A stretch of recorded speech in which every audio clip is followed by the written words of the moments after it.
Hello नमस्कार साथीहरु तपाईहरुलाई अडियोमा कपिराइट क्लेम आएको छ भने कसरी हटाउने त्यो तरिका सिकाउन गइरहेको छु। मैले वाइटी स्टुडियो ओपन गर्दा चाहिँ मैले एउटा भिडियोमा चाहिँ एउटा सङ युज गरेको थिएँ अडियो, त्यसमा चाहिँ मलाई देख्न सक्नुहुन्छ यहाँ कपिराइट आएको छ। अब यो कपिराइट चाहिँ कसरी हटाउने त्यो चाहिँ म सिकाउँछु तपाईहरुलाई। म कन्टेन्टमा जान्छु, कन्टेन्टमा जाँदा यहाँ देख्न सक्नुहुन्छ तपाईहरुले यहाँ कपिराइटको अप्सन देख्नु भएको छ। कपिराइट आएको छ मलाई। अब यसलाई चाहिँ मैले रिमुभ गर्छु। तपाईहरुको अगाडि मैले लाइभ रिमुभ गरेर देखाउँछु।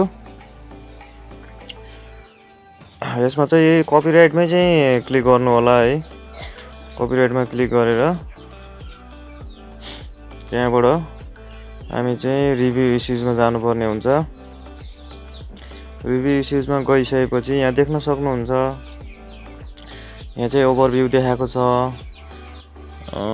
तर यो भिडियो चाहिँ च्यानललाई चाहिँ कुनै पनि इफेक्ट गर्दैन, कपिराइट स्ट्राइक हैन भनेको छ। यसमा चाहिँ ओभरभ्यूमा चाहिँ यसमा चाहिँ अडियो कपिराइट आएको छ, मेमोरिज भन्ने अडियो रहेछ। अनि च्यानललाई चाहिँ नो इम्प्याक्ट, कुनै असर पार्दैन च्यानललाई चाहिँ, केही फरक पार्दैन। सरी, कपिराइट इन्फर्मेसन भनेको छ च्यानल चाहिँ कुनै इफेक्ट हुँदैन, नट इफेक्टेड भनेको छ, पब्लिकमा राख्न सकिन्छ। अनि यसलाई चाहिँ अब हामीले कसरी हटाउने त है, हामीले चाहिँ तल छ नि अडियो मेमोरिज भनेको छ, त्यसमा क्लिक गर्नुपर्ने हुन्छ। त्यसमा जाउँ। यसमा गएपछि हामीलाई अडियोको डिटेल्सहरु पुरा कपिराइट इन्फर्मेसन सबै दिएको हुन्छ। अनि तलपट्टि देख्न सक्नुहुन्छ एक्सन्स यु क्यान टेक भनेको छ। अब तपाईले के गर्न चाहनुहुन्छ, म्युट सेगमेन्ट छ, ट्रिम आउट सेगमेन्ट छ र डिस्प्युट छ, तीनटा अप्सन छ है। मैले चाहिँ म्युट सेगमेन्ट गर्छु है त, किनभने धेरै छैन यसमा चाहिँ कपिराइट आएको, थोरै समय छ, त्यही भएर मैले चाहिँ म्युट सेगमेन्ट गरिदिन्छु। तपाईले ट्रिम आउट सेगमेन्ट गर्नु पनि सक्नुहुन्छ है।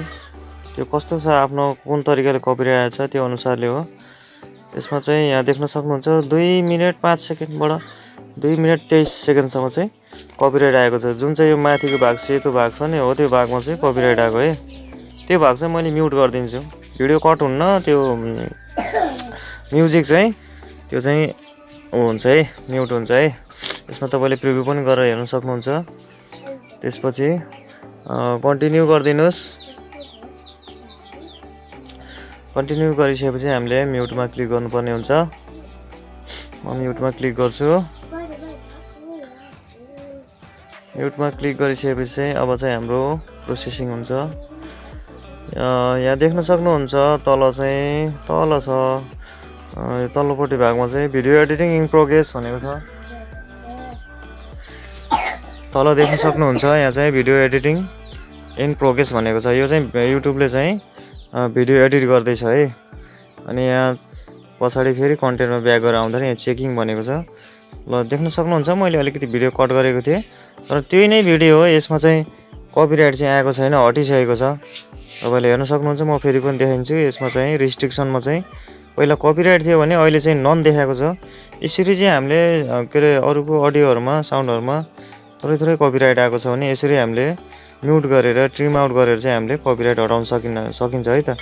हस्त साथीहरु, धन्यवाद।